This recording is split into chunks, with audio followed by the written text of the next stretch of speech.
The moment she touched the mysterious sword, her gender changed instantly, and within seconds, terrifying hunters were already chasing her through the forest, forcing her into a desperate fight to survive. Let's begin. The villagers hang laundry and whisper that Prince Sigfried caused serious trouble yesterday, even as rumors from Germania insist he denied all of it. One woman says the country's peace may rest on Lord Sieg, while another reminds them no one dares oppose the man who slew the evil dragon, and that ends the argument.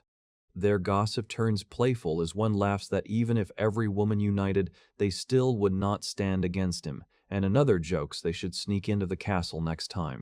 From a distance, an older villager watches the women chatter as their excitement only keeps building. The old man grumbles that Prince Sigfried is a true troublemaker and complains that the women will all be leaving with him by morning. As the chief bursts out in outrage, the women call him rude and insist the prince's visit is good for the village, while one argues that even royalty cannot be ignored for causing trouble inside a church. Still simmering, the old man admits that keeping the prince around might at least bring a little sunshine and roses into their lives. A smiling woman remarks that people everywhere seem to be chasing after him. Another woman mutters that maybe it would be smarter not to get involved. Just then, someone named Lin comes rushing in as several girls spill together in a loud, chaotic commotion. One girl leans in far too close, praising Lin's appearance and making everything more awkward, while Robin bluntly tells her to stop crowding her.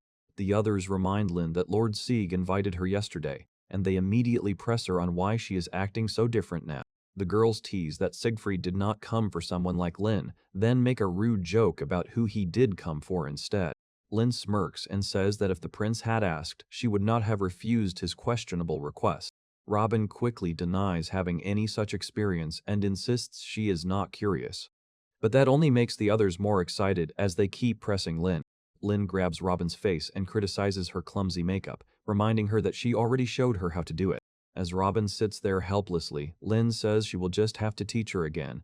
Another girl keeps fussing over Robin's cheek, while Robin protests and tells them not to be so rough. With a sharpened look, Lin begins explaining that Lord Sieg had shown her how to deal with men. The mood turns even more uncomfortable as one girl begs Lin to teach her too, pushing the atmosphere somewhere even worse. The girls cheer for a group lesson and shout for the mayor, asking to borrow the church again. A voice instantly shuts them down, calling them hopeless and demanding to know what they would even need the church for, and the girls casually answer that they want it for secret meetings. The old building creaks as someone rises in the doorway, silently taking in the scene. With a smug smile, Lin mocks the idea of the prince gathering girls for suspicious meetings, leaving the other woman speechless. Robin can only stare in disbelief, completely overwhelmed by what she is hearing. Alone in the room, Robin crumples and bitterly complains that she was not chosen even though she met the condition they were talking about. She panics at the thought, wondering if she was the only one in town in that situation and spiraling over why she alone was left out. The other girls excitedly insist they are already grown enough, while one argues that if Lin can do it, she can too, and another boasts they could change everything in just one night. Robin clings to the structure in alarm, realizing this is spiraling badly and nothing about it feels right. Lost in confusion and rising panic, Robin can only stare ahead and wonder what this even is, as everything feels horribly wrong. Robin hesitates, then calls out to Lin, reminding herself that Lin had said all of those things before. The others close in and confront Robin directly, pressing her with a humiliating personal question. Robin breaks in embarrassment and angrily admits the truth, cursing how horribly everything has turned out. Left alone with her thoughts, she collapses in frustration and bitterly wonders why the others would accept such an invitation at all, asking herself if they are all idiots. As the pressure mounts, she blames herself and wonders if this miserable situation is the price of chasing hollow glory, while a childish memory of asking to be taught only makes it sting worse. Lying on the room in defeat, Robin admits to herself that she always ends up like this. Covering her face, she condemns herself as vain and a liar. Staring blankly into the room, she goes even further and calls herself a loser, before muttering that everything is a disaster. Then rough breathing rises from outside the window, and an older man appears at the opening with a deeply disturbing look that turns the air instantly threatening. Robin jolts in terror and cries out Lin's name as the man draws closer, while Lin turns toward the disturbance in shock. Robin recoils on the room and demands to know what the village chief is doing there, while the man calmly identifies himself and confirms that yes, he is the village chief at the window. The room seems to shake with a heavy rumble as Robin realizes in horror that he has been watching her. Lin forces a smile and tells Robin not to reveal anything, claiming that Robin is a man after all, then jokes that this bizarre situation might be useful for getting the old man moving, and says Robin seems to have some potential, leaving Robin flustered and deeply uneasy. At the open window, Lin faces the bald intruder head-on while Robin freezes behind her, still stunned by how suddenly everything has changed. The village chief urgently orders them to hurry and get out, warning that the town is already finished and on the verge of collapsing into chaos, as Robin stares ahead in disbelief and a crowd surges outside. Outside, armed riders and panicked villagers flood the streets and the scene erupts into full-scale disaster as someone cries that everything is over. Robin stares in shock and asks who these men are as the scale of the attack finally crashes down on her. Lin rushes Robin to move now, but Robin can only stammer and ask what Lin is doing as the urgency spikes all around them. The pounding at the door grows harder and a desperate voice orders someone to go while another cry cuts off in panic. A violent smash rips through the barrier, signaling that the attackers have broken in and the danger is now right there. A burly soldier barges in like he has cornered prey, while another presence nearby lets out a taunting laugh. Robin stiffens in alarm, realizes he is a soldier, and tightens her grip on the knife as panic surges. The soldier casually explains that they were ordered to brutalize the entire village, making the threat horrifyingly plain. He closes in and crudely names Robin as his next target, turning the encounter openly threatening and degrading. Robin's expression hardens in an instant as she snaps from fear into pure resistance. The soldier grumbles in disgust that this is not how he wanted it to go, while Robin shifts behind him and gets ready to strike. Robin lashes out in fury and screams at the attacker as her blow lands full force across his face. The impact sends the soldier flying straight through the wall in a violent crash. Robin stares in stunned disbelief at what she just did, while the man's sandal falls away as he tumbles outside. From elsewhere, another voice reacts with excitement, calling it good stuff and hinting that more enemies are still nearby. The soldiers spread through the village, mocking the old women and declaring that today's job is simply to attack and kill. One of the raiders orders the others to show the villagers just how helpless they really are. As Lin rushes in, demanding to know what he is doing, the soldier turns in surprise at her sudden appearance. The man grabs Robin by the face, sneers that her silence means nothing, and reminds her they were paid to raid the village as the situation turns deeply threatening. Robin, shaken and in tears, spots Lin and cries out her name. Robin warns through panic and pain that Lord Sigfried will never forgive him for this. The soldier bursts into cruel laughter and says he is not afraid of Sigfried in the slightest. Striding through the ruined village, he boasts that no one survives after crossing the prince, then mocks that if anyone had tried, that person would have been utterly destroyed. A chilling reply slices through the moment and declares that Sigfried is dead. Robin freezes at the claim, and Lin stares ahead in stunned disbelief as the words sink in. The man taunts Lin for still not believing it, then says that is all he can tell her. As the ruined village echoes with violent roars, he coldly declares that her protector is gone. With a mocking grin, he urges Lin to come quietly if she wants to know what became of Goddard. Robin suddenly bites down on the man's hand with desperate force. The man cries out in pain and shock while Lin sees the opening. Robin slams into him and sends him crashing back, and he erupts in rage at her resistance. Lying shaken on the ground, Robin calls Lin's name and begs her to run. The attacker clicks his tongue and glares ahead, irritated that she actually got away. The scene shifts to the dark forest where heavy breathing cuts through the silence. Someone slams a surface in raw frustration. Alone in the forest, Robin staggers in panic and asks herself what she is even doing. Overcome with guilt and fear, she blames herself for leaving Lin behind like that. She clenches her teeth, calls herself stupid, and sinks deeper into frustration. Then a sudden glint catches her eye, and she turns in surprise towards something hidden among the trees. In a shaft of light, she finds a sword standing upright from a stump in the middle of the forest. Robin approaches in disbelief and wonders why a sword would be there. Desperate, she realizes that if she had a weapon, she might still be able to do something. The spell changes her condition in an unexpected way. As she crashes down, more footsteps thunder in, and the attackers close around her while her stunned eyes lock onto the danger. The men gather over her, and one coldly asks what they should do now, while another admits he is not really in the mood for this. As the men loom over Robin, one shrugs that rough work is still part of the job, while the group closes in around her.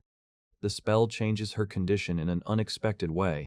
In despair, she wonders what is wrong with her and bitterly realizes that even after escaping, she was caught again with ease. She condemns herself as useless and admits she has failed all the way to the very end. A crushing vision flashes through her mind, reducing her to a petty liar with no family, frightened and utterly alone. A girl-like presence appears before her and commands her to look closely, then coldly urges her to offer more praise. That eerie presence seems to continue, pressing down on her with everything she is carrying. The apparition mocks her as a loser and cruelly asks if this is really how her story will end, leaving Robin frozen in shock as dark energy coils around the sword. Nearby, one man hesitates and says he cannot do it, while another snaps that he still cannot get paid unless he acts first. With shaken resolve, Robin forces herself upright by the sword, rising from the ground despite the fear crushing her. The men sneer down at Robin in disbelief, certain she cannot fight back. Robin bitterly calls herself a liar, and the self-loathing cuts even deeper. She thinks she may be the most inexperienced person in town, admitting with burning shame that everything she knows came from books. She remembers that even someone like her was once cared for, as energy crackles harder around the sword. Robin steels herself and refuses to stay a loser any longer. Gripping the sword, Robin declares this is where she takes her stand. A sudden flash erupts from the sword, unleashing a blinding magic circle that stuns the men around her. A sinister presence praises her courage, and Robin jolts as the voice rings clearly in her ears. The eerie figure glides closer and says it will lend her its power, leaving her deeply rattled. As an unnatural hum rolls across the landscape and birds burst from the forest, the strange force announces itself to everything around it. Robin goes rigid as the strange voice reaches her, and she looks around in shock, wondering who spoke. A sudden scream breaks from her as the full shock of the moment crashes down. The men stare at Robin and demand an explanation, baffled by what just happened. The attackers hesitate, exchanging uneasy looks as they realize something is very wrong. Robin realizes in disbelief that the men have been changed, leaving everyone stunned. One of them panics and cries out that something important is gone. The others spiral into chaos, arguing and denying it as their voices crash together in confusion. In a surge of panic, one transformed attacker points a weapon at Robin while she recoils in fear. Robin tries to explain that she does not understand what is happening, but the enraged attacker blames her and threatens her into silence. The attacker completely unravels and makes a violent threat, turning the moment even more dangerous. The transformed men stare in confusion, one blurting out in disbelief while another hesitantly calls to their boss. Still panicking, they demand in crude disbelief how they are even supposed to go on, while Robin stands frozen and horrified beside them.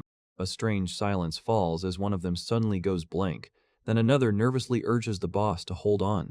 Their leader snaps and tells the others to think of something else, then orders them to beat Robin badly first, making the threat even crueler. Robin recoils in shock as the leader rages with vicious fury, making the moment even more disturbing and dangerous. One of the transformed attackers stares ahead in numb disbelief, visibly shaken by what is happening. A low, unnatural hum suddenly floods the air, and both Robin and the others jolt as they realize something else is coming. In the next instant, Robin lunges forward in a blur, striking before anyone can react. A dark, radiant figure erupts into view in an explosive flash, as if some buried power has fully awakened around Robin. Robin stares in disbelief and realizes her body moved on its own, while the others reel from the sudden reversal. Robin realizes this is no longer about the attackers, and panic surges as something else starts taking over. She feels her body moving against her will and is shaken by how completely her control is slipping away. Dropping low in shock, Robin lets out a faint sound as the strange power settles over her. She stares at the fallen men and realizes in disbelief that they are no longer injured. One of the transformed attackers tearfully asks what Robin did to him, sounding overwhelmed and distressed. Robin stares ahead in confusion and fear, silently wondering why they ended up like this. A sudden jolt catches her attention, and she reacts with a quiet flinch as she notices something strange. She turns toward the sword in a daze, as if an unseen force is still pulling her closer. Robin's eye widens as she stares at the blade, sensing a disturbing connection she cannot explain. In the next instant, someone cries out in horrified disbelief at what they are seeing. A sinister voice rises from the darkness and smugly declares that the preparations are complete. As the pressure tightens around Robin, the presence declares that everyone here now belongs to it, leaving the villagers horrified. With a monstrous figure looming behind her, Robin freezes as the voice urges her to control them, turning the moment deeply disturbing. The shaken onlookers stare in panic and ask what is wrong and whether something is happening as Robin's state grows more alarming. The entity presses further, telling Robin to use her new sword against them, making the exchange even more disturbing. Robin glares back in outrage and demands to know who the being is. The grinning presence mockingly warns Robin that she is about to lose. Even under the pressure, Robin refuses to yield and insists that she is not losing. Under the night sky, Robin lowers her face and trembles, trapped in a brutal struggle against the force pressing into her mind. A dazed Robin blinks in confusion and quietly wonders what just happened. The grotesque pair brag that one reacted strongly while the others were transformed, making the scene feel even more vile and humiliating. Under the moonlight, Robin is left in shock and wonders if something irreversible happened, then clings to the hope that she might still be unharmed. The force in her mind urges her to crush her enemies while a mocking voice laughs and asks how it felt, turning the moment deeply uncomfortable. A sinister grin spreads as a strange power stirs and a dragon-like form surges into view with a menacing hum. The long-haired figure smirks and coolly remarks that the sensation is addictive, as if savoring Robin's distress. Robin stares in alarm and realizes this is the same man she encountered earlier. The floating figure seems amused by her confusion, points out that she clearly recognizes him, and taunts her with a crude remark. With an intense stare, he declares that he is Prince Sigfried of the Netherlands. Robin goes pale and blurts out Sigfried's name, stunned because she had been told he was in town just yesterday. Sigfried calmly explains that he transferred his soul into the sword but could not move, then sneers that he never expected to be found by someone as troubled as her. Sigfried smugly claims that the greatest heroes are not only admired but also blessed with great luck. Robin snaps in fury, slams the sword down, and screams that he is a bastard. In shock and outrage, Robin realizes it was him and accuses him of causing the horrific ordeal forced on her. A filthy man jeers that he would have harmed everyone in the village, but Robin cuts him off and says Sigfried saved her, adding that women should be grateful in a bitter, heated exchange. Robin coldly says he only saved her because he had a twisted fixation on all of them, then bitterly adds that she was the only one left out. She raises the sword again, threatens to kill him, and demands to know whether he was even there. Robin furiously says that even if he had died, her village would still be gone anyway.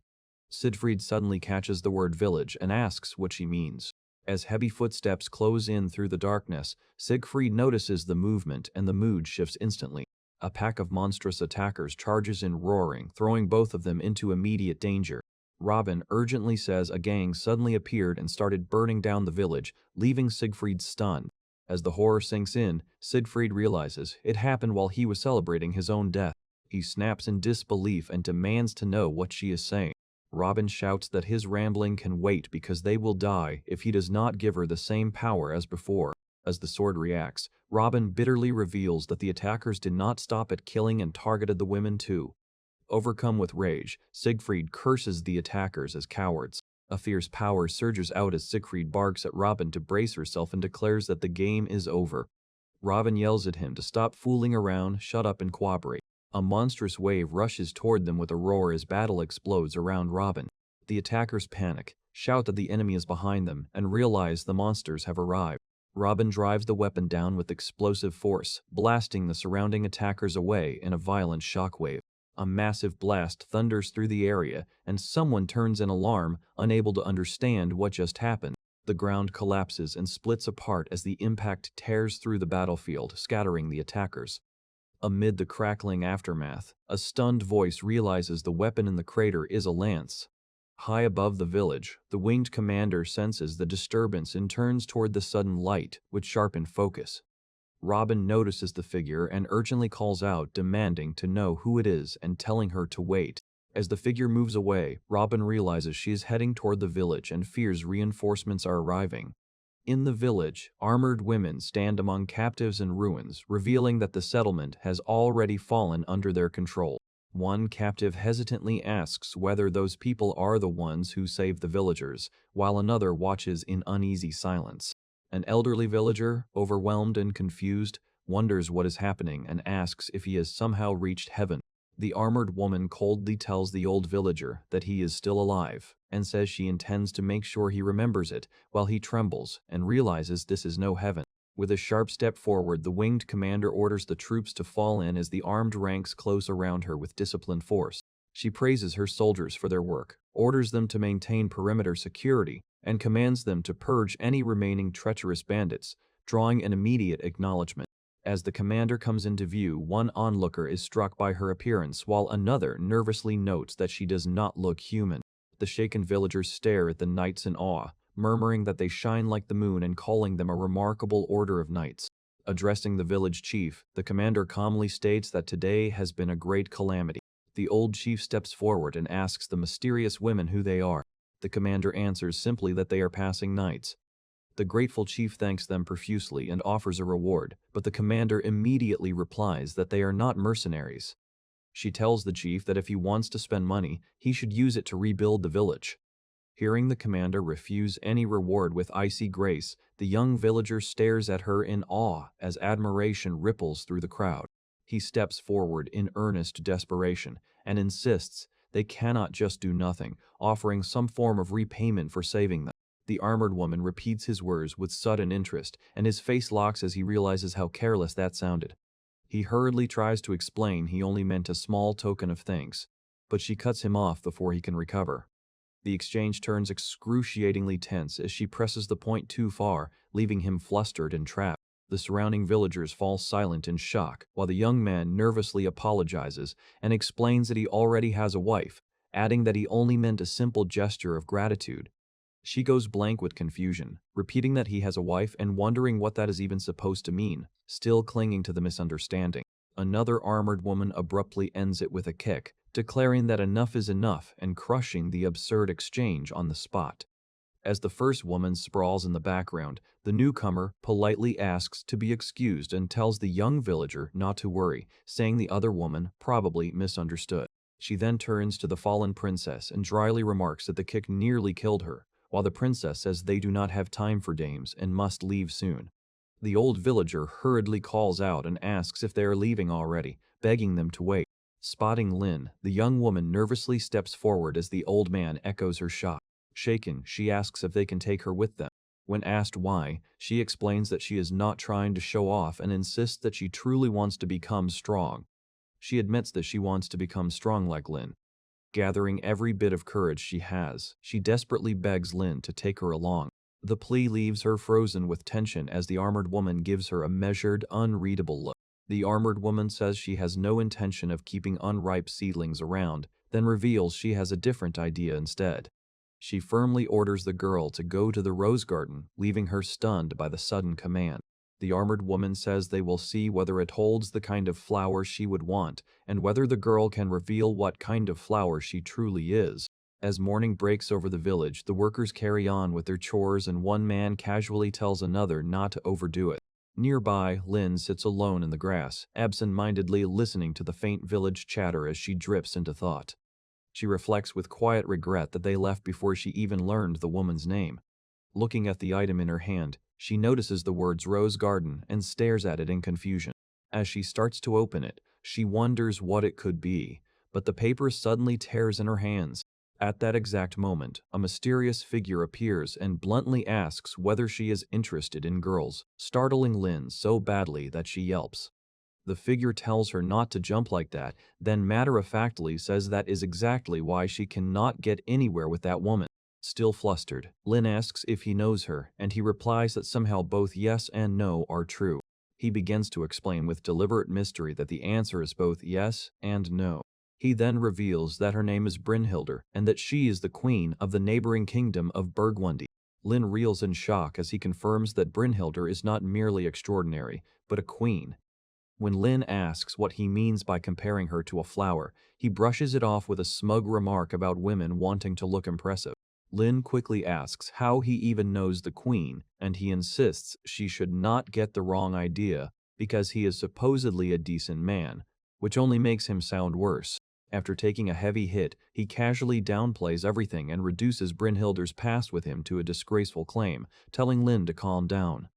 As Lin stares in disbelief, he explains that he once wronged her badly and then the Burgundian royal family flew into a rage and sent mercenaries after him. He then wonders out loud why, after all that, they still chose to save the village, leaving Lin even more shaken. Realizing the whole matter traces back to that disgraceful incident, Lin reacts with horrified understanding. He answers with shameless humor, acting carefree even as the story grows more disturbing by the second. Lin immediately slams him again and angrily warns him not to act cute after admitting something like that. With a dangerous look, Lin says she first needs to exorcise an evil spirit, while he panics and reminds her that he was the one explaining things. As the old man keeps rambling, Lin tunes out his useless chatter and fixes her eyes on the paper in front of her. She reads the heading for the Rosengartenschlacht and realizes it is an invitation. He recognizes it at once and casually confirms that it is one of those notices. The document explains that the event is a royal spectacle in the Kingdom of Burgundy, where warriors gather to compete for wealth and prestige. Leaning in too close, he tells Lin not to get carried away and says that if she wants to win, she has no choice but to go along with it. As he peers over her shoulder, he reveals that the honored winner will receive the treasure left behind by Sigfried. Startled by what that implies, Lin asks if Brynhildr is sponsoring the event and starts connecting the dots. He erupts in anger and accuses Brynhildr of giving away his belongings without permission, while Lin looks up in alarm. With surprise turning into excitement, Lin repeats that they really are going to invade the Rose Garden as he tells her to prepare for the journey. The scene shifts to a bustling cityscape, signaling that their destination is finally within reach. Lin looks up at the towering structures in amazement and blurts out that the buildings are huge. As she passes the market stalls, Lin is amazed that even the food looks delicious. Surrounded by a crush of people, Lin grows overwhelmed and wonders why the city is so crowded. Sigfried rushes her through the packed street, telling the farm girl to hurry while Lin struggles to keep up and tells him to wait. Looking exhausted and irritated, Lin complains that the city is awful because it is hot and stinks. While dragging Lin forward, Sigfried says they should finish quickly so they can leave, and a nearby drunk loudly shouts that the tournament prize is why. Two drunken men laugh over their drinks and gossip that it is a shame Sigfried's legacy was taken away, adding that the stupid prince's prize might be something powerful enough to change an entire country. Hearing the rumors spreading already, Lin asks whether his treasure is really that valuable, and Sigfried sharply answers that it is not money. Sigfried reveals that his treasure is a collection of magical items gathered from around the world, including miracle-working tools, and says one of them can even resurrect the dead. Stunned, Lin asks if that kind of magic really exists, and Sigfried snaps back by calling her the girl who made a scene over a chicken. Sigfried says he had planned to restore himself with the treasure, but claims it was stolen from him. In pain and fury, he blames everything on Lin and lashes out at her for ruining his plan. Lin clenches her fist and warns Brynhildr that if she insults her again, she will not forgive it.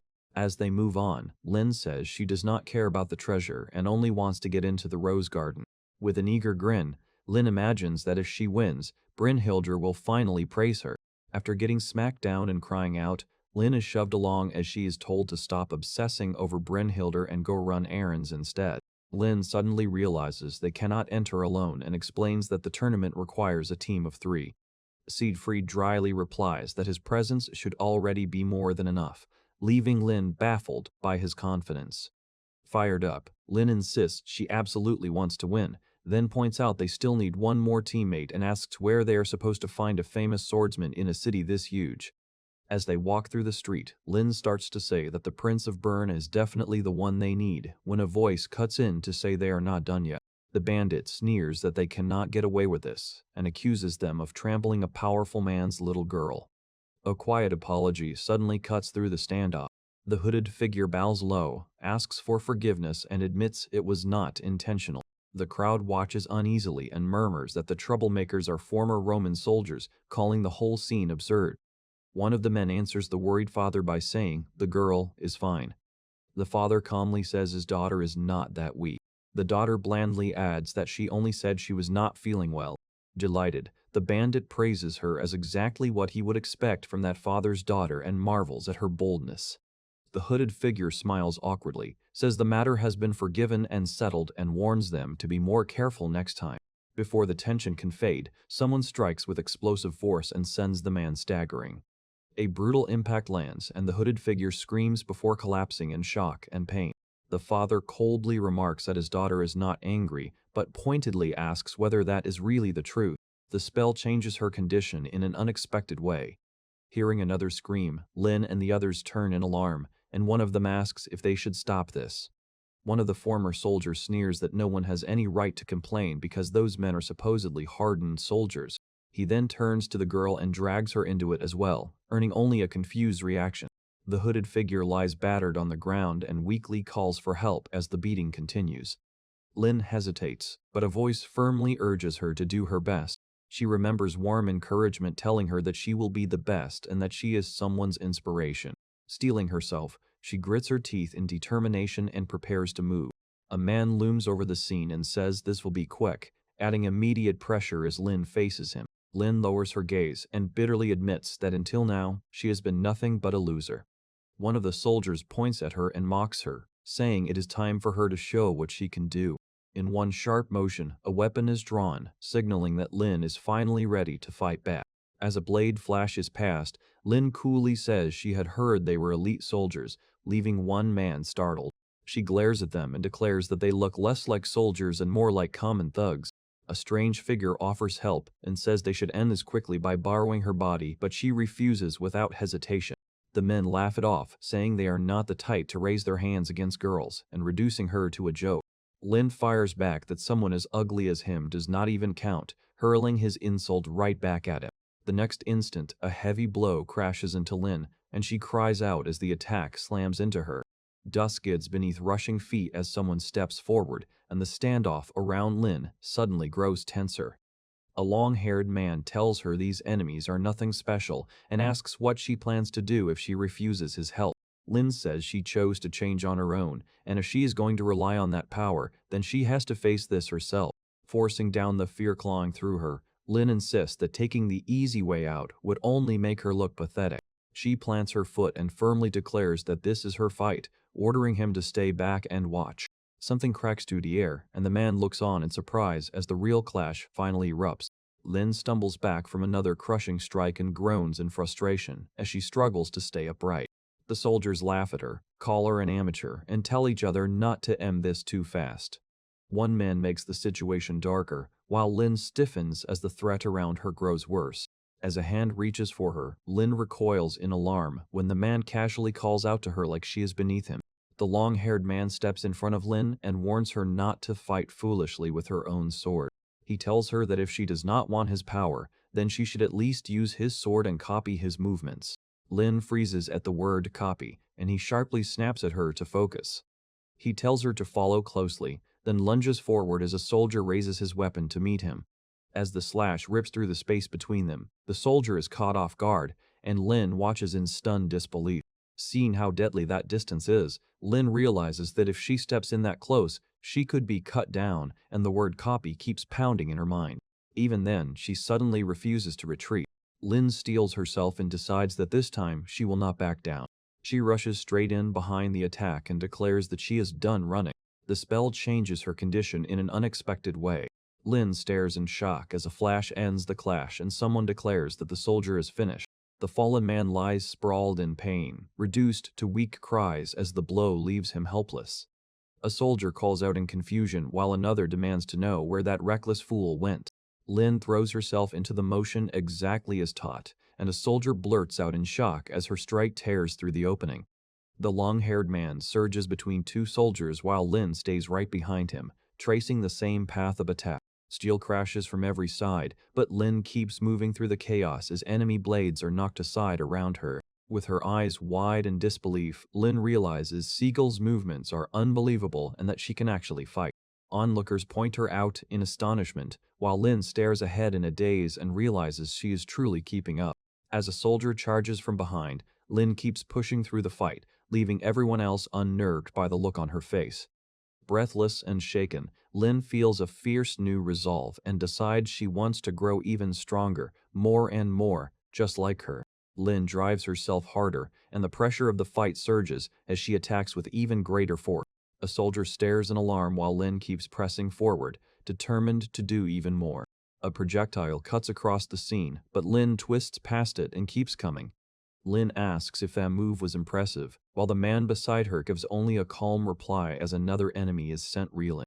He realizes that Lin has been copying his movements the whole time and quietly takes note of it. He wonders what kind of girl she is, and the moment hangs awkwardly before he shoves the thought aside. A warning rings out too late as a huge attacker suddenly crashes down on Lin, throwing the battle into instant danger. A small observer drifts in and coldly remarks that these sons of his are truly pathetic. A large armored man steps forward and declares that even his own daughter is appalled by what she is seeing. Someone rushes in to stop the fight and insists that this opponent is far too much for Lin, urging the other man to step in. The swordsman coolly admits that Lin has good moves, but tells her there is still no bond between her and her weapon. He spins into her attack and crushes it with a brutal counter, forcing Lin back despite her charge. An onlooker panics and shouts that she cannot beat him, demanding to know what she is thinking. The man explains that for a true swordsman, swords are not mere tools but family, letting the words settle with crushing weight. As her strike grinds against his guard, he says that she does not trust her family, and the clash tightens under vicious pressure. Lin protests that those are not his moves, but the observer beside her snaps at her to be quiet and points out that her sword has been caught. A small voice adds that his daughter says so as the trapped weapon is pulled tighter and the pressure worsens. He concludes that someone like Lin is no swordsman at all, judging her mercilessly as the struggle locks in place. Lin reacts in confusion at the mention of him while the large fighter advances with shield raised and total control of the clash. He coldly remarks that abandoning family like that is simply awful, making clear that he sees her treatment of her weapon as disgraceful. Lin is suddenly hurled across the scene as the armored brute stays planted below, showing he has completely overpowered the clash. He coldly declares that she was never a swordsman at all, driving the insult even deeper as the impact lands. As he collapses back in satisfaction, he marvels that she handled them all by herself and lets out an impressed cheer. The spirit angrily calls her a brat and tells her to be more careful, while she fires back that his so-called teamwork was just using her as bait. She awkwardly admits he was pretty amazing, then quickly adds that she guesses he is fine after all. The floating head makes an absurd, crude joke and demands his body back, making the moment even more awkward. The spell changes her condition in an unexpected way. Another girl nervously checks whether everyone is all right, pokes at the fallen figure, and then notices with surprise that she forgot to put his face back. Realizing how terrible that looks, she panics and insists he cannot be dead. The tension breaks when it is revealed that he is still alive, leaving her stunned with relief. The girl recoils in alarm and demands to know what he is doing as he suddenly lunges in close. With tears in his eyes, he says those awful boys were hurting him badly, turning the moment deeply uncomfortable. He crashes down in distress and bitterly asks why she had to defeat them. He thrashes around, blames her for everything, and angrily singles her out as the cause. Striking a dramatic pose, he complains that she ruined his plans. She stares in disbelief and repeats his words, while the people behind her erupt in shocked confusion. Spinning flamboyantly, he declares that as a man of noble birth, he had been mistreated by those boys and, disturbingly, claims he welcomed it. A bystander urgently warns that this is their prince, and the girl can only stare in stunned confusion while another quietly confirms it. The spell changes her condition in an unexpected way. He collapses into a frantic pose and finally introduces himself as Dietrich von Berne. Spinning wildly, Dietrich dramatically degrades himself and complains that he still has not had nearly enough of this chaos. Lin recoils in disgust as a bystander calls him a creep, and another realizes in disbelief that this is the rumored prince. Dietrich abruptly freezes and complains that he was just about to finish, making the moment even more awkward. With a shaken look, he warns that she has brought disaster upon herself as the pressure in the scene suddenly spikes. In an instant, Dietrich seizes Lin from behind and presses a blade to her throat, leaving her stunned and unable to react. He coldly declares that she will take responsibility and become his partner, insisting he will not stop until he gets what he wants. The crowd erupts in shock as someone cries out that the prince has drawn his sword, while others panic that they will get dragged into this. From a distance, Lin's group notices something is wrong, with one remarking on a strange smell and another uneasily noting that this is a terrible place for a meeting. The sword urgently calls out to Sigfried, sensing the danger ahead. Dietrich praises the two of them as capable, saying they seem strong, which makes the moment even more unsettling. The spell changes her condition in an unexpected way. She slides forward with her blade while Dietrich faces her head-on, and the clash explodes at full speed. A bystander confirms that he is the Prince of Berne, while Lin stares in alarm and wonders what is wrong with him. Another voice warns that rumor says he is a swordsman who can rival even the strongest, and that he is unquestionably dangerous.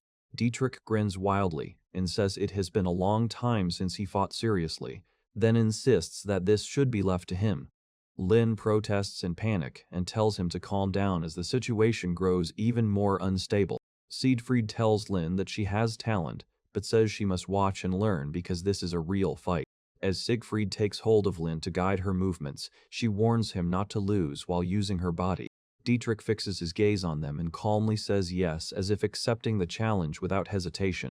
He charges in with manic excitement and admits he has a feeling this fight is going to be agonizing. Dietrich grins with wild intensity as he presses in, clearly consumed by the fight. Sigfried and Dietrich trade a rapid series of savage blows, their swords crashing again and again as neither gives an inch. Dietrich breaks into manic laughter, beating the chaos as the intensity keeps climbing. The two collide head-on once more, blades slamming together in a brutal impact as both drive forward at full force. Lin watches in shock and realizes these two are monsters compared to ordinary fighters. Dietrich declares that this is wonderful battle prowess, but says something is still missing before he can feel satisfied. Leaning in too close, Dietrich says the missing piece would be Lin's hatred toward him, making the moment deeply uncomfortable. The spell changes her condition in an unexpected way. Sigfried immediately warns Lin not to move on her own, and she freezes in alarm after acting on impulse. Dietrich reacts with disturbing approval and makes the situation even more uncomfortable as the atmosphere grows tenser. Lin recoils in alarm and demands to know what he thinks he is doing, calling him a freak as she stumbles back. Dietrich presses further into the awkward moment and comments on her presence, while Lin furiously snaps back and threatens him. Menges herself in disgust and yells that something is seriously wrong with him.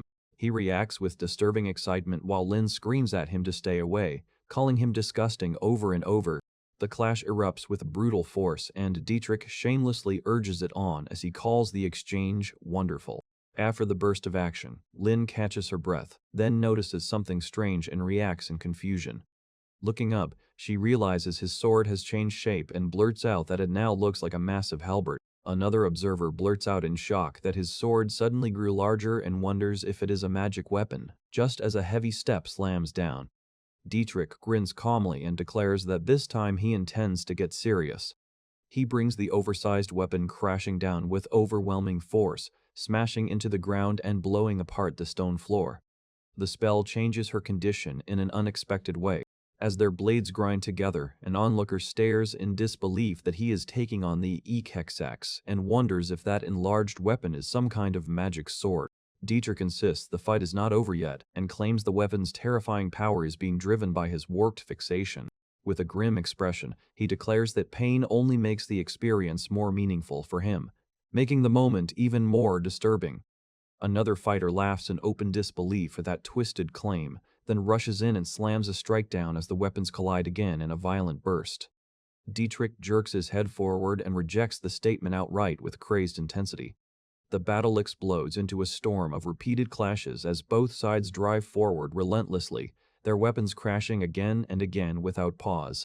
Dietrich raves that the ultimate goal lies in crushing an opponent completely and breaking both body and spirit, making the exchange feel dangerously unhinged. His opponent fires back that Dietrich's ideas are childish, while Dietrich mocks him in return and claims this is nothing compared to the suffering he truly seeks. The spell changes her condition in an unexpected way. Dietrich slams in again and sneers that Sigfried is not worth the effort, then adds another disturbing taunt to make the clash even more tense. Lin, sweating and visibly uneasy, realizes with growing dread that this unstable man can somehow recognize Sigfried. Overwhelmed and miserable, Lin internally laments being trapped between these two dangerous men and hates every second of it. Dietrich crouches low and coldly dismisses any moral restraint, insisting that Sigfried has no understanding of true pain. He abruptly cuts in and says he has a question to ask. Pointing straight at Lin, while Sigfried stands behind her, Dietrich crudely asks whether a girl like her could even matter to him, making the moment sharply uncomfortable. The words echo around Lin as she stays silent with her eyes closed, while the offensive remark hangs heavily in the air. With a warped grin, Dietrich admits that Lin's humiliation is exactly what feeds his obsession. turning the situation even more inappropriate. A shocked onlooker blurts out that her appearance does not matter to him anyway, reacting in flustered disbelief. As tension spikes, the onlooker desperately urges everyone to just look at Lin, while another voice answers with immediate alarm. A furious voice curses and sharply calls out that if someone cannot even react to looking at Lin, then they should not be acting superior. Dietrich answers with a vicious grin and throws out another threatening remark, trying to provoke everyone even further. He denounces them as vile degenerates and declares that he will make them experience what he calls true pain, pushing the scene into open hostility. As he suddenly reaches toward Lin, she jolts in confusion, caught off guard by how directly he targets her. Lin is told that she's the one in question, and another voice cuts in urgently, ordering her to stop talking and listen because she always runs her mouth.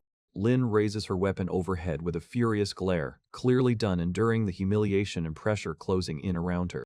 She brings her strike down with explosive force and screams that they are nothing but disgusting perverts. The blow lands in a violent crash, blasting the target away as even a stunned onlooker can only stare at the sudden impact. The aftermath reveals wreckage and collapse everywhere, while the struck figure twitches helplessly and lets out a pained groan. In the final close-up, Dietrich trembles and pants through a strained grin, looking shaken yet still disturbingly fixated. Dietrich shudders with manic approval, praises the blow, and declares that the impact has shaken him completely. Still grinning wildly, he lunges forward and tells the young miss that now the real struggle can begin. Lin turns in confusion as the figure in the distance calmly says that he is hungry. He rushes after her in a frenzy, demands to know where she is going, and insists that he has only just gotten started. Noticing the sword left behind, he cheerfully suggests they keep going, while another voice points out that she forgot her weapon and he only reacts with mild confusion. Lin coldly tells him not to speak to her and says that if he wants a fight, he should go find another madman. The spell changes her condition in an unexpected way. Lin lets out a terrified scream as the emotional pressure around her suddenly surges. Trying to steady herself, she tells him not to shout because his voice is grating. She then warns him not to come near her again and admits that his presence makes her feel sick. Dietrich stares upward in shock and twisted awe, wondering what this is and calling the rejection an unbelievably simple form of cruelty. He suddenly notices a girl walking away and fixates on her identity at once. In a flash, he reacts with stunned disbelief and realizes something impossible may be happening. Overwhelmed, he collapses into frantic excitement and thinks that no one has ever affected him this strongly. As his obsession spikes, he convinces himself that she is the one. Barely containing himself, he reaches out after the departing girl and desperately begs her to wait. The girl coldly says he only got close and demands more distance between them. She whirls around in fury and screams that she already told the worm to stay away from her.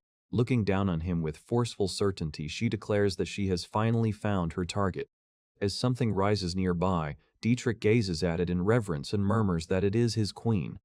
As they approach a large fortified city, he formally says that he would like to state his name once more. With calm confidence, he introduces himself as Dietrich von Berne and declares that he is the Prince of Berne.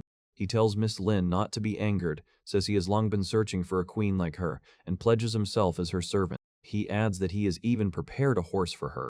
Dropping to all fours with unsettling eagerness, he urges her to take a seat, but she flatly refuses and says she is not riding him. As Lin keeps walking, he joyfully follows and says he will accompany her as her servant, while asking if she is headed to the rose garden. The spell changes her condition in an unexpected way. She calls him a moron and says that even if he is a prince, princes are not supposed to leave the country and do whatever they want. Still undeterred, he tells her not to worry because he also has business at the rose garden. While she repeats his mention of work in disbelief, he then explains that there have been some strange incidents recently. He explains that a dragon has been sighted on the road from the rose garden, and that people say it has been attacking passers-by. Lin stares back in shock and wonders how something like a dragon could even exist. Dietrich proudly claims that he once defeated a dragon himself long ago and says that, as the strongest man in Berne, he could personally take this one down as well. He adds with a grin that the old battle was brutal and says that is exactly how a legend ought to begin. Suddenly, a menacing figure seizes him and furiously tells them not to interrupt the conversation, leaving him startled and pressured. The towering stranger demands to know what they think they are doing. Sigfried steps forward with a smile, says he remembers that sword, identifies the other man as the famous Sigfried, and notes that he can tell there is still some magic in him. Sigfried says he heard the rumors that the man had been betrayed and killed by his own people, then adds that someone as large as him must have gone through a great deal. The stranger lashes out with a crude insult, while Sigfried coolly mocks him as a strong dead man, turning the exchange openly hostile. As the argument turns absurd, Sigfried says he has no idea what the insult means and bluntly points out its contradiction before insisting that the man listen to his explanation. Lin looks drained as Dietrich rambles about troubling things, and Sigfried reacts in baffled disbelief while the moment turns deeply uncomfortable. Lin walks away in disgust, thinking that this disturbed prince really is going to keep following her and deciding she has to get rid of him. Lin suddenly bumps into something and winces in pain. Several soldiers loom over her and say they wanted to thank her for earlier. Lin recognizes them at once as those same men and tenses up. The soldiers say they overheard her mention the rose garden and imply they know where she is headed. As one soldier gestures for her to hand it over, Lin immediately draws her sword and sharply challenges them. Before anything can escalate, a wagon suddenly rolls into view, catching everyone off guard. A man on the wagon offers him a ride and cheerfully says that yesterday's foes can become today's allies, calling it the Roman soldier's way. Hearing the rattling wagon approach, Dietrich turns and reacts with puzzled surprise. Lin abruptly takes off in the wagon, calling back that she will deal with those weirdos later, leaving the men stunned as the vehicle rattles away. Dietrich protests that she cannot leave him behind, while Sigfried stares after the wagon in surprise and asks where she is going. Realizing what is happening, Dietrich suddenly panics and blurts out that Lady Lin is in danger, while Sigfried asks what is wrong. The wagon continues to rattle onward at speed, heightening the urgency as it tears down the road. Inside the wagon, the former soldiers fuss over Lin and offer her a drink while praising what she said, and Lin nervously accepts the attention. The men speak in unsettling and overly intense terms about how changed and grateful they feel, while Lin can only respond with uneasy confusion. One soldier apologetically admits they have only brought her trouble, then firmly promises to take responsibility and get her to the rose garden. He adds that there is a rumor a dragon has appeared, giving a serious reason for the danger ahead. Lin lightly asks whether he believes in dragons too, then laughs it off and says there is no such thing as a dragon. Even so, the man continues and prepares to add something even more important. Lin freezes as the man reveals a grim rumor. Anyone who goes near the rose garden is attacked by something, and all she can do is breathe sharply. As the wagon keeps rattling on, Lin looks ahead and spots a lone figure standing in the road, and dread starts tightening in her chest. The figure finally comes into view, a strange, childlike being standing silently in their path. Then more of the eerie figures emerge and surround the road, stopping the wagon as one calls out to ask what they're doing there. One of the figures directly asks whether anyone in the wagon is heading to the rose garden. A man inside answers in confusion, then reluctantly admits that someone in the back is going there. At that, one of the childlike figures decides Lin should come with them, and the mood turns instantly sinister. The unsettling figures let out shrill cries, and the tension around the wagon spikes at once. The wagon jolts violently and begins to break apart, its wheel collapsing with a harsh creak as the passengers are thrown into danger. After the crash, the former soldiers lie scattered across the ground while the eerie figures loom over them, and one bleakly mutters that this may be the end. Lin stares at the fallen men in shock and anxiously asks what those two things are. One of the creatures suddenly apologizes for missing as it looms over a collapsed man, and Lin rushes forward in alarm toward the man. Lin suddenly realizes that the girl before her is the same one who was with Sigfried earlier. The two strange figures remark that the girl is alone for some reason, but decide it changes nothing because she is still with those bandits. As the eerie pair twitch and stare, Lin realizes in alarm that they can see Zeke and desperately wonders what they are. A clawed hand swells ominously as one of them identifies Sieg as one of that thief's friends. With a hostile grin, the creature decides that Sieg needs to be erased. Lin recoils with a frightened cry as the clawed hand suddenly reaches for her face. One of the figures slams down violently in front of her, crushing the ground as the attack bears down even harder. A sharp crack interrupts the assault as a stern voice demands to know what the brats are doing to Lady Lin. Lin blurts out in shock that the prince pervert has shown up. A stylish man rushes over and says he came as fast as he could, asking if Lady Lin is all right, while another complains that he overdid it. The large long-haired man fires back that the other one is overdoing it and complains about being left behind. The long-haired man suddenly catches on and realizes Sigfried is here. With an intense grin, the strange figure angrily demands to be shown Sigfried's face. The newcomers notice there is not a scratch on them and ask who these two are, leaving the other side in baffled silence. One of the newcomers casually asks again who they are, and the stunned reaction only makes it stranger. A threatening voice warns them not to mess with them. The newcomers coldly state that getting the treasure back was their first priority, but now they are going to make the others disappear right here. One companion nervously asks if they are really doing that, just as a hand begins to move and the tension spikes again. The moment turns deeply tense as one insists that going further would make things impossible to ignore, while the other hesitates. The interaction grows more strained, and the tension between them becomes impossible to miss. A violent surge suddenly erupts, blasting outward and tearing the moment apart with overwhelming force. A massive dragon appears before them, forcing the nearby figures to recoil at its monstrous presence. The onlookers excitedly realize the creature is a real dragon, with one marveling at how enormous it is. The dragon throws back its head and unleashes a thunderous roar that shakes the entire area. One person stares in panic and calls the sight impossible as the deafening roar sends fear through the group. Someone grimly realizes that no one should have survived a direct hit from a monster like that. The newcomers call out to Sigfried, and one eagerly points out that he brought down a dragon and demands to know how he did it, while another says he wants that answer too. The spell changes her condition in an unexpected way. Sigfried pants heavily with a fierce grin as the dragon reels and thrashes in front of him.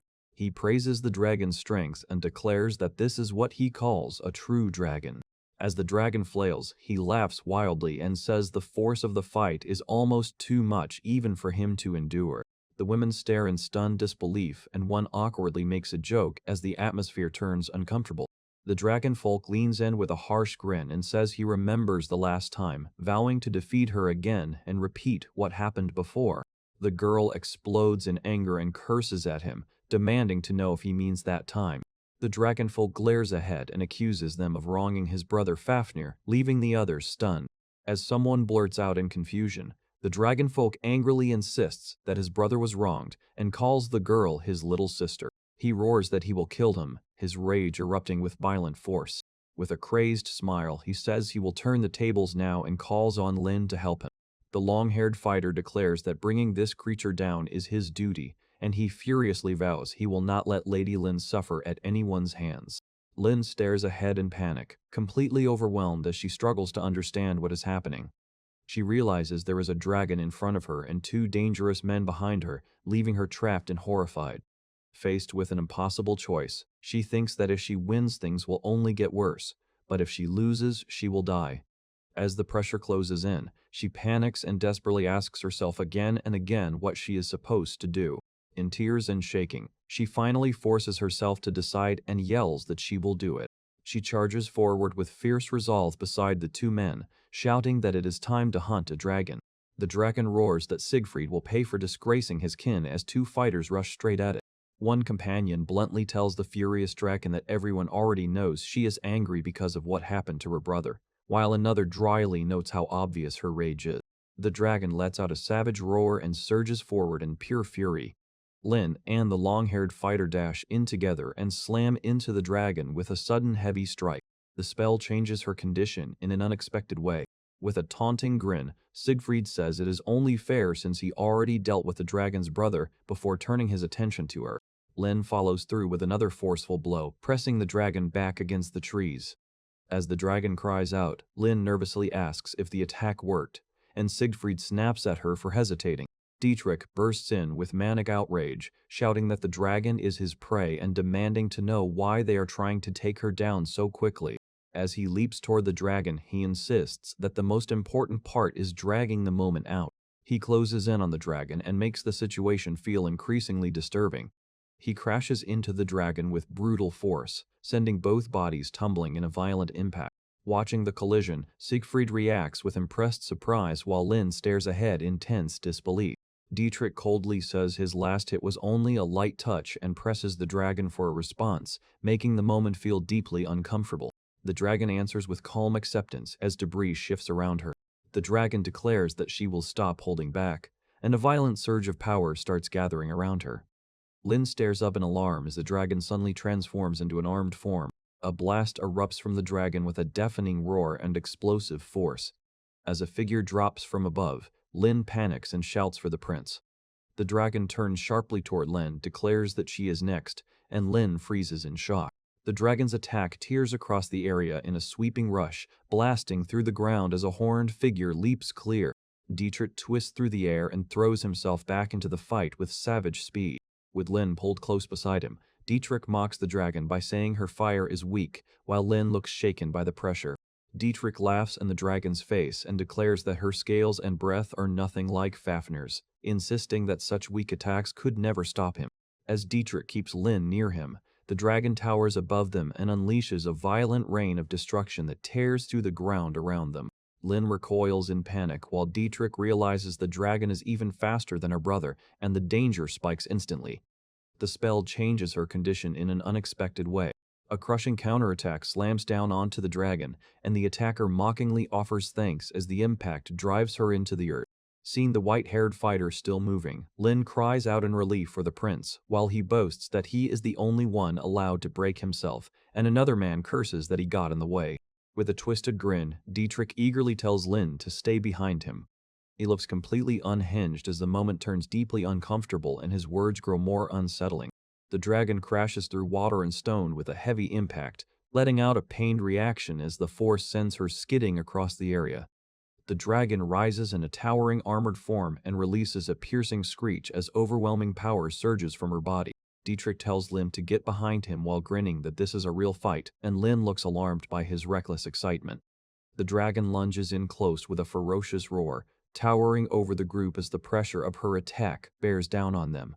As the dragon suddenly halts, the others stare in confusion and realize she has stopped. Dietrich reacts with thrilled fascination and says he could watch this all day while the dragon faces them at close range. With wild excitement, Dietrich admits he barely understands what is happening, but he can clearly see an opening. The spell changes her condition in an unexpected way. The white-haired fighter cuts in at high speed, ordering the prince to move because the killing blow belongs to him. Dietrich snaps back furiously, telling him to shut up and insisting that this prey is his. The white-haired fighter drives forward with fierce focus, pushing through the clash without hesitation. His attack lands from the side with explosive force, blasting the dragon backward as both men press the assault. The dragon's massive body suddenly whips away in a violent surge, and the shockwave scatters debris across the ground as everyone braces for what comes next. Two small girls are left sprawled on the ground, and one immediately curses the attackers for what they have done. The woman realizes the dragon has reverted into girls, while the other explodes in frustration and demands they hurry and change back because he does not know how to handle little girls. One of the girls clings to the other and tearfully apologizes to Big Sis, admitting she lost focus and left them completely exposed. The other girl shrugs it off and tells Lof not to worry, saying she got distracted too by her own face reflected in the sword. Hearing that, Lofn freezes in stunned disbelief. Lofn tears up with joy and happily cries out to Liyun. The onlookers fall silent, then slowly realize in confusion that the two are twins and even share the exact same face. One twin cheerfully points out that the other's face looks just like hers and says it got so dirty. Pressing in with emotional excitement, one twin says the other's dirty face looks intense too, while the other snaps back that anyone would react like this after seeing their own face. Lu Jung excitedly gushes that she loves Lofdon's dragon face and also loves seeing it dirty, while Lofdon scolds her for acting ridiculous in the middle of a fight. A nearby pair sinks into awkward confusion as one nervously asks what they are supposed to do while the scene grows more uncomfortable by the second. Someone mockingly suggests joining in, but the answer is instant and furious as the offer is rejected with open disgust and a reminder that they just said they were not interested in little girls. Then the mood shifts as crackling energy bursts at ground level between their feet, warning that something is changing. Lin reacts in shock as she realizes their treasure is hidden among the prizes of the Rose Garden. Lofton explains that long ago their race's treasured heirloom, once guarded by her brother, was stolen by Sigfried, and she vows they will win the Rose Garden tournament to take it back no matter what. It is explained that they attacked entrants along the road because they thought it would be easier to wipe out some of the competition first. Lin grimly notes that the same man seems to have caused trouble for them too, while a hand shifts amid the faint crackle of tension. As a small creature screams from the fire, Lin calmly tells it to give her more flame. Then eagerly points out that the creature is asking for more fire, while it angrily insists the item is rightfully its claim after winning a match with Fafnir, and denies stealing anything. The small creature tearfully says they were told they cannot go home until they get the treasure back. It breaks down and says it wants to go home, while the other twin tells Lof not to cry, and the mood turns awkward again as she starts acting foolish. Lu Jun brightly suggests that if they injure Lin, everyone back home would be happy, and she casually asks what Lin thinks of that, leaving Lofnir shocked and unsettled. Lofnir hesitates, but then it becomes clear there is a condition. Lofnir leans in and says they will only do it after Lin joins them in the Rose Garden. Lin realizes their real goal is getting their treasure back, so she proposes they team up with her and aim for victory together, then adds that they can settle things with the man they all hate. With a fierce grin, Lin openly declares that they should take down that jerk. The little creature stares in surprise while Lin warmly addresses it as Sister Lin. Fired up by the idea, the group lunges together and eagerly agrees to it. Lofnir panics and protests in terror, demanding to know what they think they are doing as the others recklessly charge ahead. Lin declares that, with the twins and the little one beside her, she now has a team of 3. With a confident grin, Lin tells them it is time to go to Rosengarten Schlacht, and the small companion can only stare in surprise.